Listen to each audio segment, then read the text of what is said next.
شروع اللہ کا نام لے کر جو بڑا مہربان نہایت رحم والا ہے۔ سب تعریف اللہ ہی کو ہے جس نے اپنے محبوب بندے محمد صلی اللہ علیہ وآلہ وسلم پر یہ کتاب نازل کی اور اس میں کسی طرح کی گجی اور پیچیدگی نہ رکھی، بلکہ سیدھی اور سلیس اتاری تاکہ لوگوں کو عذاب سخت سے جو اس کی طرف سے آنے والا ہے ڈرائے، اور مومنوں کو جو نیک عمل کرتے ہیں خوشخبری سنائے کہ ان کے لیے ان کے کاموں کا نیک بدلہ یعنی بہشت ہے جس میں وہ ہمیشہ رہیں گے، اور ان لوگوں کو بھی ڈرائے جو کہتے ہیں کہ اللہ نے کسی کو بیٹا بنا لیا ہے۔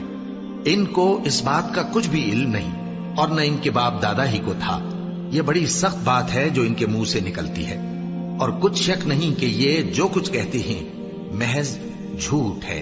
اے پیغمبر، اگر یہ اس کلام پر ایمان نہ لائیں تو شاید تم ان کے پیچھے رنج کر کر کے اپنے تئیں ہلاک کر دو گے۔ جو چیز زمین پر ہے ہم نے اس کو زمین کے لیے زینت بنایا ہے تاکہ لوگوں کی آزمائش کریں کہ ان میں کون اچھے عمل کرنے والا ہے، اور جو چیز زمین پر ہے ہم اس کو نابود کر کے بنجر میدان کر دیں گے۔ کیا تم خیال کرتے ہو کہ غار اور لوح والے ہماری نشانیوں میں سے عجیب تھے؟ جب وہ نوجوان غار میں جا رہے تو کہنے لگے کہ اے ہمارے پروردگار، ہم پر اپنے ہاں سے رحمت نازل فرما اور ہمارے کام میں درستی کے سامان مہیا کر۔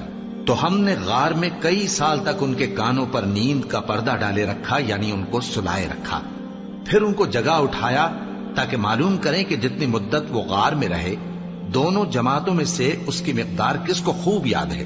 ہم ان کے حالات تم سے صحیح صحیح بیان کرتے ہیں۔ وہ کئی نوجوان تھے جو اپنے پروردگار پر ایمان لائے تھے، اور ہم نے ان کو اور زیادہ ہدایت دی تھی، اور ان کے دلوں کو مربوط یعنی مضبوط کر دیا۔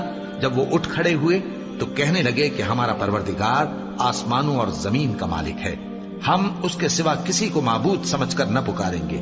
اگر ایسا کیا تو اس وقت ہم نے بے عقلی کی بات کی۔ ان ہماری قوم کے لوگوں نے اس کے سوا اور معبود بنا رکھے ہیں، بھلا یہ ان کے معبود ہونے پر کوئی کھلی دلیل کیوں نہیں لاتے؟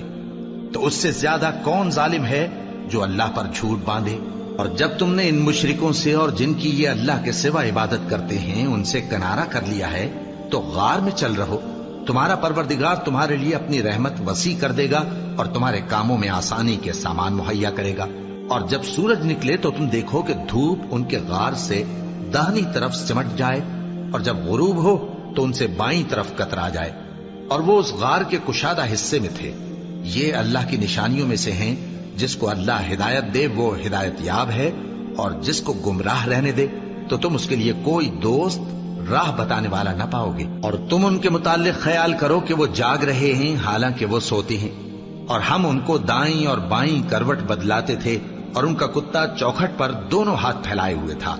اگر تم ان کو جھانک کر دیکھتے تو پیٹ پھیر کر بھاگ جاتے اور ان سے دہشت میں آ جاتے۔ اور اسی طرح ہم نے ان کو اٹھایا تاکہ آپس میں ایک دوسرے سے دریافت کریں۔ ایک کہنے والے نے کہا کہ تم یہاں کتنی مدت رہے؟ انہوں نے کہا کہ 1 دن یا اس سے بھی کم۔